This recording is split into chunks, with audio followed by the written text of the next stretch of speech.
पुजारी ने साफ मना कर दिया। नहीं नहीं बाबा, ये नहीं हो सकता। मंदिर के बाहर बना भोग हम जगन्नाथ जी को नहीं लगा सकते। इतने साल से चली आती परंपरा को हम कैसे तोड़ दें? नहीं नहीं नहीं, हमें माफ़ कीजिए और आप जाइए यहाँ से। वो उदास हो गए और हमारे जगन्नाथ जी नाराज़। फिर क्या हुआ चलिए देखते हैं।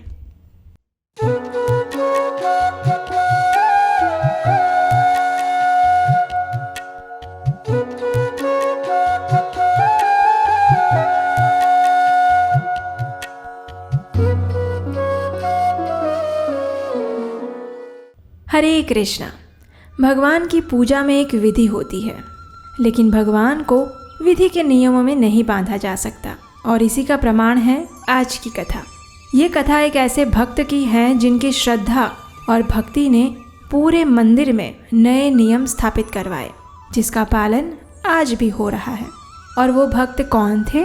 उनकी कथा सुनने से पहले आपके अपने इस चैनल को सब्सक्राइब ज़रूर कर लीजिए, क्योंकि अभी नहीं करेंगे तो बाद में पक्का भूल जाएंगे, और अगर भूल गए तो ऐसी रस से भरी कथा कहाँ सुनेंगे।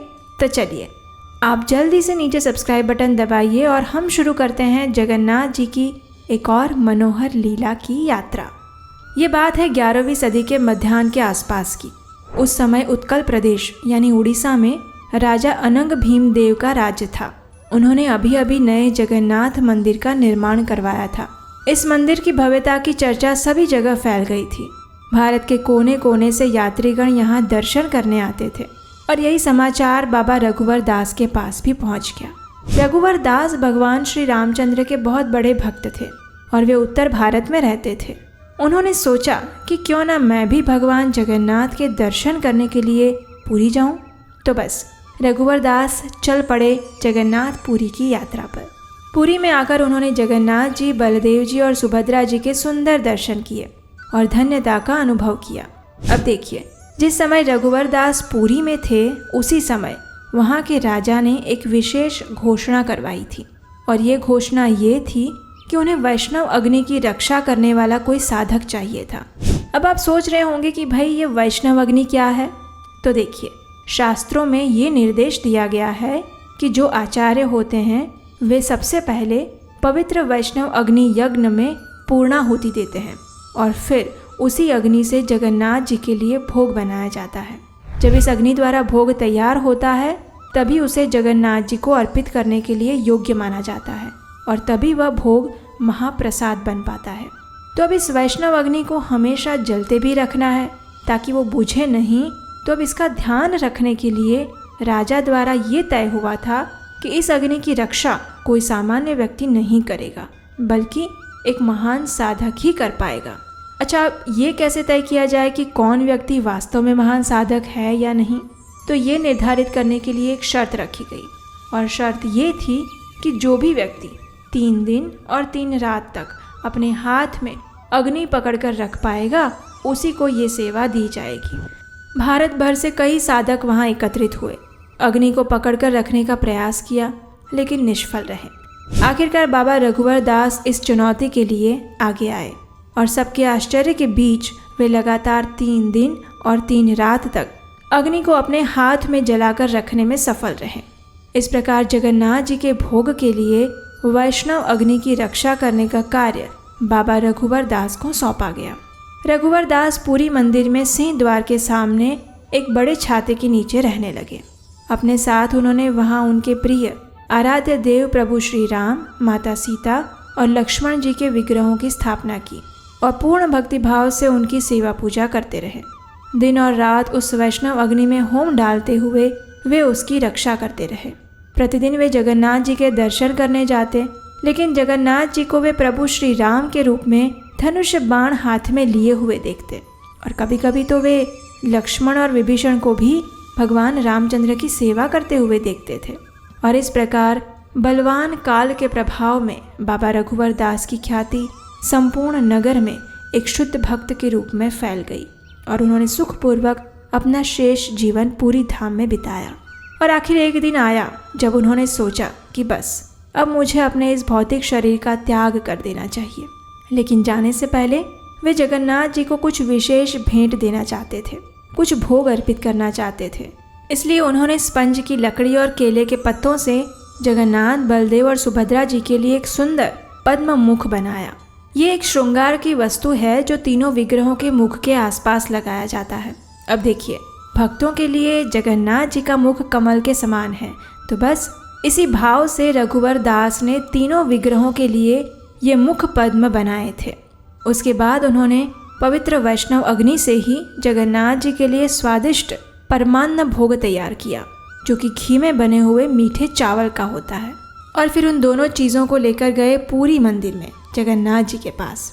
अब आप तो जानते ही हैं कि पुरी मंदिर में जगन्नाथ जी के पुजारी कितने ज़्यादा शिस्तबद्ध होते हैं। जगन्नाथ जी की सेवा में वे कोई भी नियम इधर उधर नहीं करते।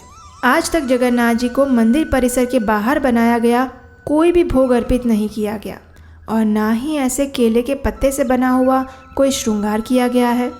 तो अब वर्षों से जो प्रथा चली आ रही थी उसे वे कैसे तोड़ देते, बताइए। इसलिए उन पुजारियों ने बाबा रघुवर दास को स्पष्ट शब्दों में कह दिया, नहीं नहीं बाबा, आज तक जगन्नाथ जी को मंदिर के परिसर से बाहर बनाया गया भोग और इस प्रकार का केले के पत्तों से बना हुआ श्रृंगार कभी अर्पित नहीं किया गया है। इसलिए हम आपकी ये चीज़ें स्वीकार नहीं कर सकते। कृपया आप हमें क्षमा कर दीजिए, हम इसे जगन्नाथ जी को अर्पित नहीं कर सकते। ये सुनकर बाबा रघुवर दास को बहुत बुरा लगा, और क्यों नहीं लगेगा, आखिर इतने प्रेम और भक्ति से उन्होंने जगन्नाथ जी के लिए ये भेंट तैयार की थी, और फिर ये उनकी आखिरी भेंट जो थी भगवान के लिए। इसलिए बड़े ही दुखी मन से वे वापस अपने स्थान पर आ गए। मुख पद्म के श्रृंगार को उन्होंने अपने श्री रामचंद्र, सीता और लक्ष्मण जी के विग्रहों के पास रख दिया, और दूसरी ओर उन्होंने रखा हुआ वो मीठे चावल का भोग जो उन्होंने जगन्नाथ जी के लिए बनाया था वो रख दिया। और बस फिर क्या, फिर वे बैठ गए तपस्या करने के लिए ध्यान में। पूरा दिन वे ऐसे ही बैठे रहे। अब संध्या होने वाली थी। पूरी मंदिर में सभी पुजारियों ने संध्या आरती के सारे रीति रिवाज पूर्ण कर लिए थे, और अब बारी थी जगन्नाथ जी को बड़ श्रृंगार वेश पहनाने की। सभी पुजारी तैयारी में लगे हुए थे, लेकिन आज हमारे जगन्नाथ जी का मूड नहीं था। तो पुजारी बार बार उन्हें पगड़ी बांधने की कोशिश कर रहे थे, लेकिन वो पगड़ी जगन्नाथ जी के मस्तक पर टिक ही नहीं पा रही थी। बहुत बार प्रयास किया गया, लेकिन परिणाम वही, पगड़ी फिर से नीचे गिर जा रही थी। बाहर में सभी भक्तगण प्रतीक्षा कर रहे थे कि कब जगन्नाथ जी के दर्शन खुले और उन्हें उनके बड़ श्रृंगार वेश के दर्शन हों। लेकिन हमारे जगन्नाथ जी शायद आज कुछ और पहनना चाहते थे। अब सबसे बड़े पुजारी को नींद आने लगी। इतनी ज़्यादा नींद आने लगी कि ऐसा लग रहा था मानो अभी गिर जाएंगे। तो उन्होंने सोचा कि अभी ये बाकी पुजारी श्रृंगार कर रहे हैं, तब तक मैं एक झपकी ले लेता हूँ। बस इसी बात की तो प्रतीक्षा थी कि कब ये मुख्य पुजारी सोए और फिर जगन्नाथ जी प्रकट हुए उनके स्वप्न में। आते ही जगन्नाथ जी ने रोषपूर्ण स्वर में उस पुजारी से कहा, मेरा प्रिय भक्त रघुवर मेरे लिए इतने प्रेम और भक्ति से वो मुख पद्म वेश और मीठे चावल का भोग बनाकर लाया था, और तुम लोगों ने क्या किया? तुम लोगों ने उसे मुझे अर्पित करने के बजाय उसे ये कहकर वहाँ से भगा दिया कि ये परंपरा में नहीं आता। लेकिन क्या तुम नहीं जानते कि कोई भी परंपरा मुझे नहीं बांध सकती? मेरे भक्तों के प्रेम से बड़ा कोई बंधन नहीं है जिसे मैं स्वयं बंध जाता हूँ। जाओ, इसी क्षण जाओ और रघुवर दास के पास से वो मुख पद्म श्रृंगार और मीठे चावल का भोग लेकर आओ। दोनों चीज़ें मुझे इसी क्षण अर्पित करो, और उसके बाद ही मेरा बड़ श्रृंगार वेश संपन्न हो पाएगा। जाओ, अब जल्दी जाओ। जगन्नाथ जी के इस प्रत्यक्ष आदेश को सुनकर मुख्य पुजारी हैरान रह गए। वे तत्क्षण बाबा रघुवर दास के पास गए और स्वप्न की इस बात को रघुवर दास को कह सुनाया। जब रघुवर दास ने ये सुना तो वे बड़े ही प्रसन्न हुए और पूर्ण भक्तिभाव से उन्होंने वो मुख पद्म और चावल का भोग मुख्य पुजारी को अर्पित किया। जैसे ही पुजारियों ने जगन्नाथ जी को मुख पद्म का श्रृंगार पहनाया, उसी क्षण उनकी पगड़ी भी बिना किसी परेशानी से अच्छे से बंध गई। उसके बाद उन्हें रघुवर दास द्वारा बनाया गया मीठे चावल का भोग लगाया गया। सभी भक्तों ने जगन्नाथ जी के इस विशेष बड़ श्रृंगार वेश के दर्शन किए और प्रसन्नतापूर्वक अपने घर चले गए। लेकिन रघुवर दास इस वेश का दर्शन करने के लिए मंदिर में नहीं गए। वे वहीं पर उनके बड़े छाते के नीचे बैठे रहे, और फिर भी उन्हें उसी स्थान से जगन्नाथ जी के दर्शन हुए जिसमें उन्होंने सुंदर पद्म वेश पहना हुआ था और वे प्रसन्नतापूर्वक उस मीठे चावल का भोग खा रहे थे। मंदिर के बाहर सिंह द्वार पर बैठे बैठे उन्होंने जगन्नाथ जी के ये सुंदर दर्शन किए, उन्हें हाथ जोड़कर प्रणाम किया और बस फिर अपना अंतिम श्वास लिया, इस भौतिक देह को त्याग दिया। बाबा रघुवर दास की स्मृति में वे जहाँ रहते थे उस स्थान पर एक मठ की स्थापना की गई और आज वो मठ बड़ छाता मठ के नाम से विख्यात है। पुजारियों को जब भी भोग बनाने के लिए अग्नि की आवश्यकता पड़ती है तो वे वहाँ से लेकर आते हैं। आज भी संपूर्ण वर्ष में माघ मास के दौरान अगर कोई अमावस्या बुधवार या शनिवार के बाद पड़ती है तो उस तिथि के दिन जगन्नाथ जी के लिए केले के पत्तों और स्पंज की लकड़ी से बना हुआ मुख पद्म वेश श्रृंगार तैयार किया जाता है। उनके इस सुंदर स्वरूप के दर्शन भक्तजन प्रेम पूर्वक करते हैं और उन्हें मीठे चावल का भोग भी लगाया जाता है। तो ऐसे हैं हमारे जगन्नाथ जी जो अपने भक्तों को प्रसन्न करने के लिए इस जगत के कोई भी नियम को तोड़ सकते हैं। क्या आप इस बात से सहमत होते हैं? अगर हाँ तो नीचे कमेंट बॉक्स में हमें लिखकर ज़रूर बताइएगा। और हाँ, जगन्नाथ जी की इस कथा ने अगर आपका मन मोह लिया है तो इस वीडियो को लाइक करिए और कम से कम 5 लोगों को शेयर कीजिए।